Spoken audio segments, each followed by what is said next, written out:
definir entonces lo que son los cromosomas. Es una de las estructuras altamente organizadas, formadas por ADN y proteínas que contienen la mayor parte de la información genética de un ser vivo. Están ubicadas dentro de la célula, en lo que es el núcleo. Y dentro de los cromosomas tenemos los genes, que son la unidad mínima de información genética que están ubicadas aquí. Si ustedes se fijan, estas genes van a estar contenidos dentro de lo que son los cromosomas. Por otra parte, dentro de los cromosomas podemos encontrar cromosomas homólogos, quiere decir que son iguales, lo que son los genes alelo. Estos genes alelo van a estar representados por estas letras que ustedes ven acá, ¿ya? Los alelos son cada posible expresión del gen y estos pueden darse de dos maneras. Que, por ejemplo, esta gen A sea mayúscula y este en el otro cromosoma también sea mayúscula. Y en ese caso, que son idénticos, van a ser genes, o sea, cromosomas homocigotos. Y en el caso de que tengamos una diferencia, que por ejemplo, este gen está expresado por la letra B, una mayúscula y una minúscula, al ser estos diferentes van a expresar de diferente manera los genes. Entonces, en este caso se le conoce como heterocigoto. Ahora, los genes se van a expresar y se van a traspasar de un ser vivo a otro a través de la información genética contenida dentro de los cromosomas. Y dentro de estas cromosomas tenemos dos conceptos que son muy importantes. Uno que es el genotipo, que es la información genética que posee este organismo almacenada dentro de los cromosomas, como habíamos mencionado, y que en este caso van a estar representados por estas letras. Supongamos que acá, de acuerdo al ejemplo, estas A corresponden a que, por ejemplo, la expresión de este mismo gen se va a dar en color azul, ¿ya? Porque tenemos dos letras A mayúscula que van a ser dominantes y homocigota, entonces van a dar como por expresión de este mismo gen un color azul. En el caso de que tuviéramos dos letras A minúscula, que va a ser un gen más bien recesivo, vamos a tener la expresión de que existe un color blanco para esta misma flor. Y ahora en el caso de que se diera del tipo heterocigoto, vamos a tener que si existe una letra mayúscula junto a una minúscula, la expresión de este gen va a ser diferente en el caso de esto, porque va a tomarse el que es el gen más dominante, ¿ya? Y en este caso dijimos que la letra mayúscula de la A correspondía a azul y por lo tanto, al ser heterocigoto, vamos a tener que la expresión va a ser entonces de color azul. Entonces, una cosa es el genotipo, cómo se van a desenvolver cada uno de estos genes y traspasarse de una generación a otra.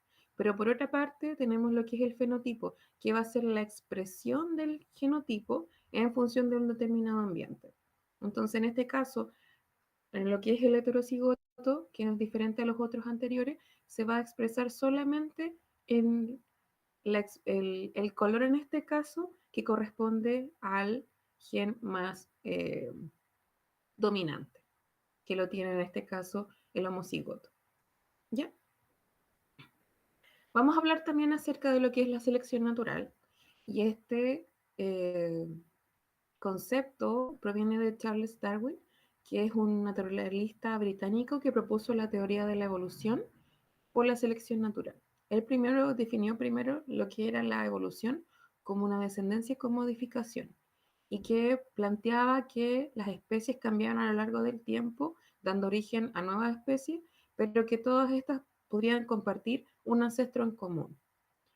Eh, la teoría de la evolución con la selección natural aplicaba también explicando de que los recursos son limitados en la naturaleza y por lo tanto los organismos van a tener que adaptarse a esta y se van a transmitir los rasgos heredados, algunos rasgos a través de, obviamente, la herencia de algunos genes que de alguna manera se adaptaron al ambiente y que podría ser perpetuado en las siguientes generaciones. Eh, También está basado en varias observaciones fundamentales. La primera de estas son los rasgos a menudo que los rasgos son a menudo heredables. Y esto quiere decir que en los seres vivos muchas de las características hereditarias van a pasar de los padres a los hijos. ¿Ya? En este caso podemos ver en estas mariposas que son de distinto color cada una y que obviamente van a traspasarse estos mismos colores a su descendencia y que quizás por el, eh, de una generación a otra manteniendo ese color a menos que pase algo que haya que haga que esto cambie. Otra observación que él hizo es que se produce más descendencia de la que realmente puede sobrevivir. En este caso, si ustedes se fijan, en la mayor parte de la especie, pensemos por ejemplo en los insectos, normalmente cuando estos se reproducen generan un sinfín de nuevos organismos. Ponen muchos huevos, ¿cierto? Pero a lo mejor no todos estos van a sobrevivir en el ambiente, dado porque no existe, no alcanza la comida para todos, no es el hábito idóneo quizás para que estos se desarrollen, para que encuentren pareja, eh, entre otras cosas, ¿ya? Entonces, los recursos realmente van a ser limitados para que toda esta descendencia pueda sobrevivir, pero de alguna manera las especies han aumentado también su capacidad de reproducirse en cuanto al número que van a tener finalmente, para que así, de alguna manera, al seleccionarse todas estas individuos, por todas estas cosas que mencionábamos, la escasez de comida, el hábitat o la escasez de pareja, aún así, con todo esto pueda sobrevivir un individuo y que marque entonces una nueva generación.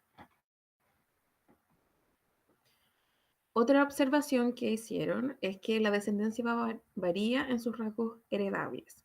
De alguna manera, como había mencionado, por algún tipo de evento, circunstancia que pudiera hacer la, que las especies se adapten a un nuevo entorno, puede ser que se preserven algunos rasgos de los ancestros, pero aún así, si existe algún tipo de necesidad biológica de adaptarse, puede que la siguiente generación tenga algún tipo de tamaño distinto, de forma, de color o cualquier tipo de característica que se necesite para adaptarse al ambiente. Todo esto para poder perpetuar la especie. Entonces, como ejemplo, tenemos acá eh, un ave, ¿cierto? Y que esta ave va a alimentarse de estos ratones, ¿ya? Entonces, dentro de estos ratones existen dos tipos de colores. Uno que es el gris, que es bastante similar como al color del entorno, y el otro como un color más rosadito, que es mucho más vistoso para este tipo de ave, ¿ya? Entonces, en este caso, el halcón, ¿qué va a hacer?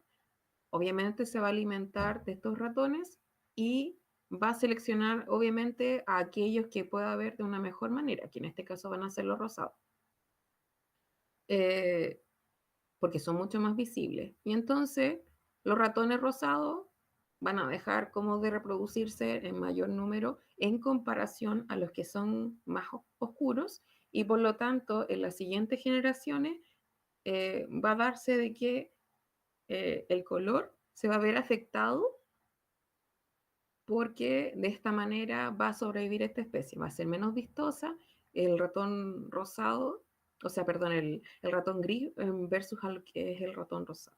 ¿Ya? Entonces, en este caso, por haberse alimentado de estos rosados y también por la adaptación al medio ambiente, en las siguientes generaciones es posible que pase esto.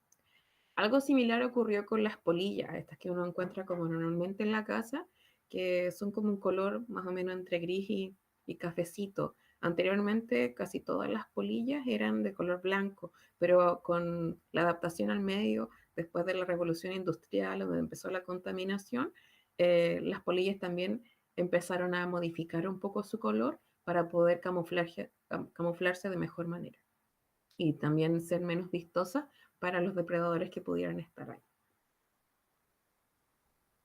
Entonces, ya con toda esa introducción, vamos a la primera pregunta. Dice, los neonatos de la tortuga marina deben romper la cáscara del huevo por sí mismos, excavar la arena para salir del nido y llegar lo más rápido posible al mar. De lo contrario, muchas crías serán atrapadas por depredadores como los cangrejos o las aves marinas. De acuerdo con la descripción anterior, ¿qué tipo de selección natural tienen las crías de tortugas marinas? Entonces acá tenemos 5 alternativas. A dice selección intersexual, B selección direccional, C selección normalizadora, D selección desorganizadora y E selección dependiente de la frecuencia. Entonces, para que ustedes se hagan una idea, las tortugas hembras van a la playa, ¿cierto? Cavan un hoyito, ponen sus huevos y una vez que estos huevos están listos, eh, las, los bebés de las tortugas empiezan a salir y tienen que dirigirse al mar. Pero cuando está ocurriendo todo esto, es posible que se encuentren con algunos depredadores, como son los cangrejos que aprovechan esta oportunidad para poder alimentarse de estos crías. ¿Ya? Entonces vamos a analizar cada una de estas alternativas para poder resolver cuál es la correcta. Entonces, la selección intersexual.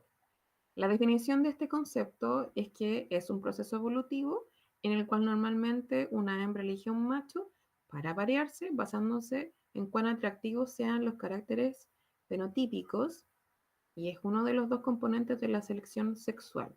¿Qué quiere decir esto? Que ocurre mucho con las aves que habitan, por ejemplo, en el Amazonas o en lugares más o menos tropicales, que tienen como colores bastante llamativos. Y este es el caso del ave del paraíso, que los machos son súper coloridos y cuando están en la época de cortejo, ellos le realizan como todo un baile de cortejo, donde muestran como todos sus colores, entonces es algo bastante llamativo, entre comillas, para las hembras, y en base a este desempeño que ellos realizan, las hembras van a decidir si se aparean o no con este individuo, ¿ya? Entonces, a eso se refiere la selección intersexual. La otra que les había mencionado, la vaca, la otra que es la intersexual, en este caso apunta un poco a lo que hacen los hombres, ¿ya? O sea, perdón, los machos. Los machos, por ejemplo, pensemos en todos los tipos de ciervos que hay, ¿cierto? Que pueden pelear entre ellos para demostrar, obviamente, cuál es el más fuerte, ¿cierto? El que tiene mejores genes y todo eso. Y en base a quién gana, obviamente, eh, la hembra lo escoge a él, ¿ya? Entonces esa es la otra opción. Entonces, en este caso, la selección intersexual no corresponde a la alternativa correcta. Seguimos entonces con estas tres. Selección direccional, selección normalizadora y selección desorganizadora. Las vamos a analizar las tres porque son las tres formas básicas de selección natural, donde se influye en la distribución de los fenotipos debido a los rasgos poligénicos de una población. ¿Ya? Eh, Esto es más o menos a cómo es el comportamiento de la población de acuerdo a un evento que hace que ellas se puedan eh, ¿cómo se llama? Seleccionar de acuerdo a un evento en específico para que se adapten, ¿ya? Vamos a definir la primera, que es la selección estabilizadora o normalizadora, en donde ocurre que los fenotipos del medio, estos que están acá al centro, son más aptos que los extremos. Para analizar este gráfico, de aquí, de este punto hacia acá, tenemos la gama de colores de escarabajo, que es lo que vamos a analizar acá. Y acá tenemos el número de escarabajo. ¿Ya? Entonces, la línea como punteada es la población original. Estas partes de estas flechas rojas corresponden a la selección contra fenotipo y esta línea continua es después de la selección. Entonces, ¿qué va a ocurrir? Que si existe una selección en contra de los fenotipos, en lo que tenga menos colores y más colores, se van a ver reducidos después de la selección y se van a aumentar como el nivel de la población de estos colores intermedios. ¿Ya? Eso quiere decir que ambos se van a ver afectados de alguna manera, como ambos extremos, los que son como de más color y de como más claros, más oscuros, podríamos decirlo, y que lo del centro se va a ver un poco más estabilizado y van a aumentar entonces la población de esto. ¿Ya? Eso quiere decir la selección estabilizadora. Por otra parte, la selección direccional dice que lo mismo, con el mismo ejemplo, tenemos entonces que si existe eh, eh, una población de escarabajos y se mueve un ambiente con un suelo y una vegetación más oscura, los escarabajos verdes oscuros se van a ocultar mejor y van a sobrevivir mejor que los verdes medio y los verdes claros. Y en este caso la selección direccional desplaza la curva hacia el fenotipo más favorable. ¿Ya? Entonces, si existe una selección en contra de los individuos que van a ser más claros, el color de la descendencia se va a mover a los colores que sean más oscuros. ¿Ya? Entonces, es solamente hacia un lado el movimiento. Y por último, la selección disruptiva, en este caso, los dos fenotipos extremos más aptos a los que se encuentran en el medio. Entonces, si por algún motivo existe una selección en contra de los fenotipos que tienen los colores intermedios, va a ocurrir que los escarabajos van a tener un color más claro y más oscuro dependiendo de cómo lo miran acá en el gráfico. ¿Se fijan? Se van a distribuir hacia ambos lados después de la selección. Esto podría ser un ejemplo de que si los escarabajos se van a mover a un ambiente nuevo con musgo, por ejemplo, o con arbustos de un color más oscuro, o con unos colores que van a ser más claros, obviamente, en este caso, los que tienen los colores que no van a ser similares a los del ambiente, van a ser a lo mejor más consumidos por los depredadores y por lo tanto va a ser que ese tipo de color ya no sobreviva y se potencien los otros dos, como más de los extremos. ¿Ya? Entonces, si lo analizamos con la pregunta, ninguna de estas tres alternativas correspondería en este caso, ¿ya? Y nos queda finalmente la opción E, que es la selección dependiente de la frecuencia. Acá dice como definición que la selección frecuente de la dependiente de la frecuencia generalmente es el resultado de la interacción entre especies como depredación, parasitismo o competencia o entre distintos genotipos de la misma especie y generalmente competición o simbiosis. Entonces, en este caso, esta definición se adapta mucho más a lo que nosotros habíamos planteado en esta pregunta, que en realidad es que las crías de las tortugas tienen que llegar lo más rápido posible al mar, porque si no van a ser depredadas por estos cangrejos y obviamente la población de estos va a disminuir, ¿cierto? Entonces, en este caso que la selección, dependiendo de la frecuencia, va a depender entonces del grado de depredación que existe en este lugar o también de la cantidad y la variedad de depredadores que existan en este lugar.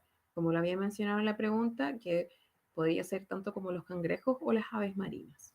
Entonces, la respuesta correcta sería esta, la selección dependiente de la frecuencia.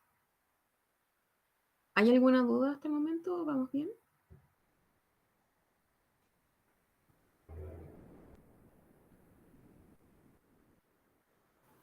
Selección. Felipe dice que va bien. Ya, gracias. Pregunta número 2 dice, la evolución de las especies cuenta con diferentes tipos de evidencia. Una de ellas se obtiene al comparar estructuras anatómicas de diferentes organismos. En la imagen se representa la anatomía ósea de las extremidades anteriores de 4 tipos de vertebrados. Tenemos a los humanos, a los perros, algunas aves y a una ballena.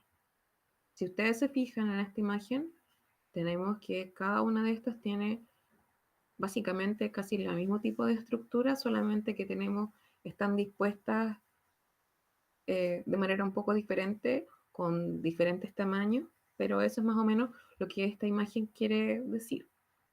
Al compararla, ¿cuál de las siguientes ideas de la teoría de la evolución mediante selección natural es apoyada por esta evidencia? Entonces acá tenemos que analizar qué significa cada una de estas alternativas. Ancestro común, selección natural, gradualismo, adaptación y lucha por existencia. En este caso, la alternativa correcta es la A, es un ancestro común y lo vamos a ver ahora. Para poder determinar si existen relación estrecha entre dos especies o que no la tengan, se hacen algunas pruebas de evolución que pueden ser de estructura, genética o biogeográfica. Acá es la primera prueba que mostramos acá, que es una prueba estructural, que se observa características anatómicas que se comparten entre ciertos organismos y que son visibles de verlas como entre uno y otro. Equus es el caballo que nosotros conocemos hoy en día y Mesohippus es como el caballo más antiguo que ustedes podrían haber encontrado, ¿ya? Entonces, si ustedes se fijan, la estructura ósea es bastante similar entre estas especies, entonces uno podría inferir que se trata de especies que están estrechamente relacionadas. Pregunta que les había mencionado. Y esto es cuando dos especies o más comparten un rasgo físico único y que puede que lo hayan heredado de un ancestro común y las características que son compartidas debido al ancestro común son estructuras homólogas. Como les decía, cada una de estas estructuras tienen las mismas eh, partes, pero están de distintos tamaños o distribuidas de una manera un poco diferente. Pero si ustedes se fijan acá, en todos estos tenemos un número, en todos tenemos un radio, tenemos el cúbito, ¿cierto? Los carpales, los metacarpos y la falange. En cada una de estas. Puede que cambie un poco el número, ¿cierto? De falanges, en este caso con el de las aves, pero en sí son bastante parecidos. Entonces, gracias a esto podríamos inferir entonces de que comparten un ancestro común y que esto evolucionó de alguna u otra manera de acuerdo al ambiente, por ejemplo, en el cual habiten cada una de estas especies o la función que tengan en este caso para cada una. Porque obviamente nuestro brazo está hecho para tomar cosas. En el caso de las aves están hechos para volar y en el caso de las ballenas están hechas para nadar. Entonces, dependiendo también del tipo de función que van a cumplir cada uno de estos, como este tipo de brazo o extremidad, van a ser también la forma que estos poseen. También podríamos encontrar pruebas de evolución debido a los genes homólogos. Muchas veces los biólogos lo que hacen es comparar las secuencias de los ADN entre las especies para determinar si existen o no rasgos evolutivos que se compartan entre las especies. Y en este caso, también se pueden ver si existen como genes que sean parecidos o que lo hayan heredado en un ancestro común.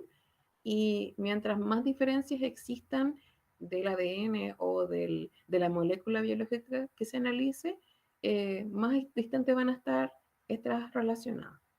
Por ejemplo, dentro de los animales como los seres humanos, las gallinas o los pollitos y los chimpancés, todos estos tienen el gen que codifica para poder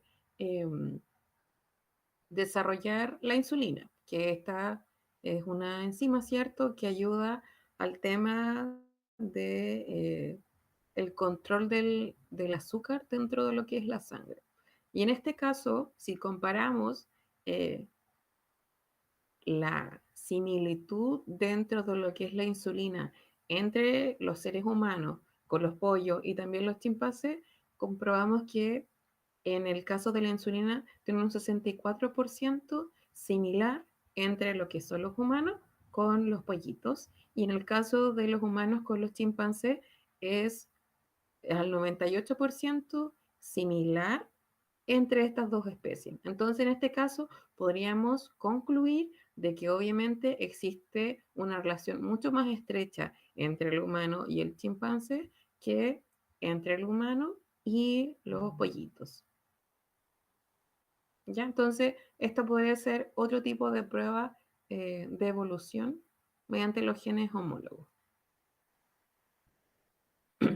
También pueden ser pruebas de evolución los patrones biogeográficos y que en este caso va a definirse como la distribución geográfica de ciertos organismos sobre la Tierra y que sigue ciertos patrones que van a explicar más o menos cómo fue la dispersión y la evolución de estos mismos a través de cómo era en un principio como la Pangea, ¿cierto? Donde estaban todos los continentes unidos y las placas tectónicas que también ayudaron también al movimiento, ¿cierto? De los continentes que ahora conocemos y cómo es que a través de estos eh, evolucionaron algunos individuos. Por ejemplo, en la familia de los camélidos, que están dentro de ellos los camellos, ¿cierto? Los dromedarios, y en el caso de estas especies que existen acá en Sudamérica, como las vicuñas, los guacnacos, las alpacas y las llamas, que son representantes de los camélidos en nuestra, nuestro continente, se diversificaron. Esto pudo haber nacido acá, por ejemplo, en como les digo, desde la Pangea y cuando se separaron los continentes, se habituaron cada uno, ¿cierto?, a los distintos hábitats existentes en el mundo y que entonces cada uno de estos evolucionó de distinta manera de acuerdo a las condiciones ambientales, ¿cierto? Podría ser una a los depredadores, pero en realidad como a todo el entorno, a todo el ecosistema, quisieron de alguna manera que estos evolucionaran, ¿ya? Pero todos estos tienen un ancestro en común.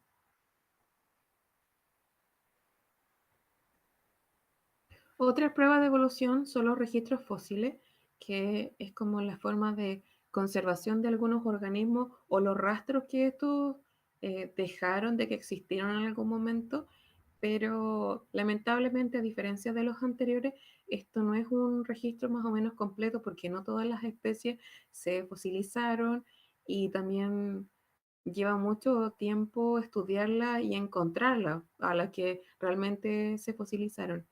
Pero las que sí se encontraron, de alguna manera, ayudaron a entender cómo fue la evolución de ciertas especies a lo largo del tiempo.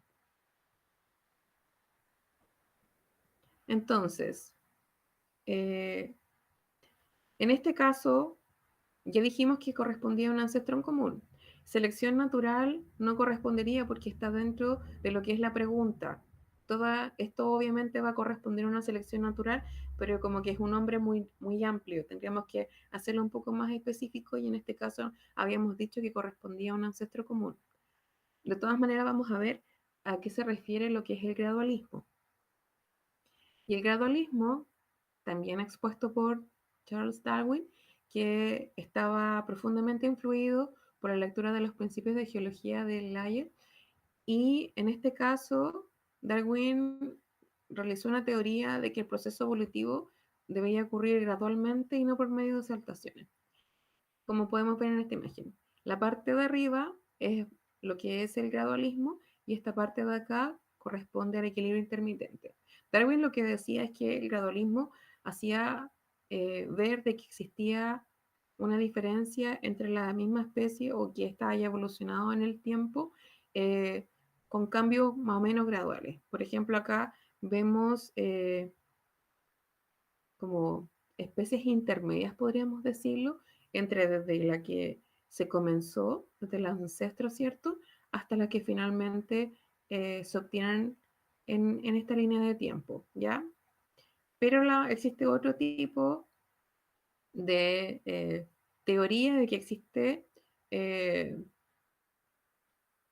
como divergencia repentina, ya que desde esta especie ocurrió algo en definitiva, en algún momento de la vida de todos estos individuos que hizo que estos tuvieran que cambiar, eh, por ejemplo, en este color o la forma o algún tipo de enzima que pudiera degradar algún compuesto, etcétera. ¿Ya? Pero esa es más o menos la idea, que en esto el cambio es más o menos lento Y en este caso existe poco cambio, pero cuando existe un cambio es más o menos drástico.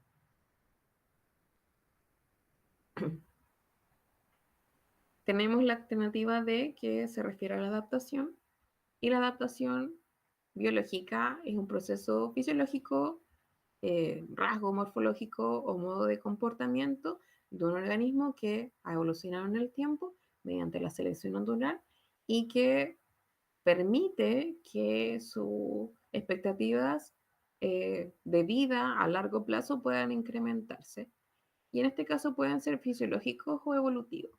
En este caso está representado por el ejemplo de la jirafa, que quizás no había tanto alimento eh, como más cercano al suelo o a la altura de este animal y que vio la oportunidad de alimentarse de especies como arbóreas que estuvieran un poco más altas y que por lo tanto este eh, precursor hizo que entonces esta tuviera que estirar su cuello un poco más y para poder alcanzar el alimento. ¿Ya? Entonces, esa es una manera en la cual este ser vivo se adaptó para poder así alimentarse y así perpetuar la especie con el tiempo. Y finalmente nos queda la lucha por existencia, que se refiere a la expresión especialmente conocida a partir de la teoría evolutiva de Darwin y que designa la lucha que se produce entre las especies vivas y entre ellas, entre distintas especies o entre las especies y el medio y que determina la selección natural. Básicamente, acá lo que se explica es que el medio ambiente va a influir en las probabilidades de las individuales de la supervivencia de las especies y considerando como todo lo que pudiera afectar de alguna manera que se perpetúe la especie en el tiempo.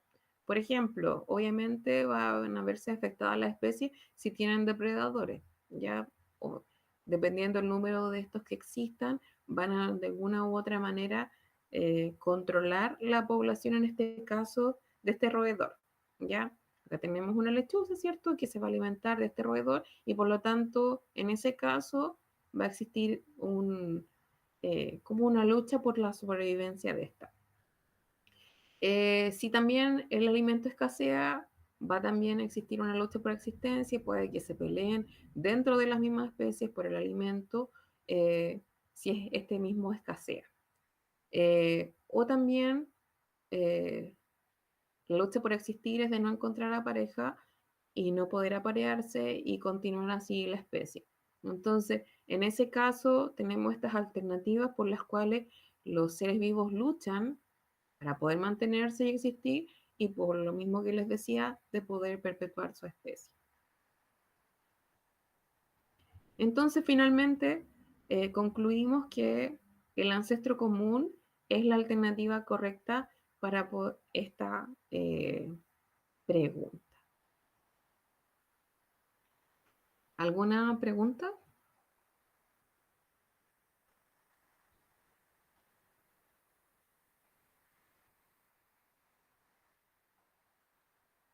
¿O todo claro?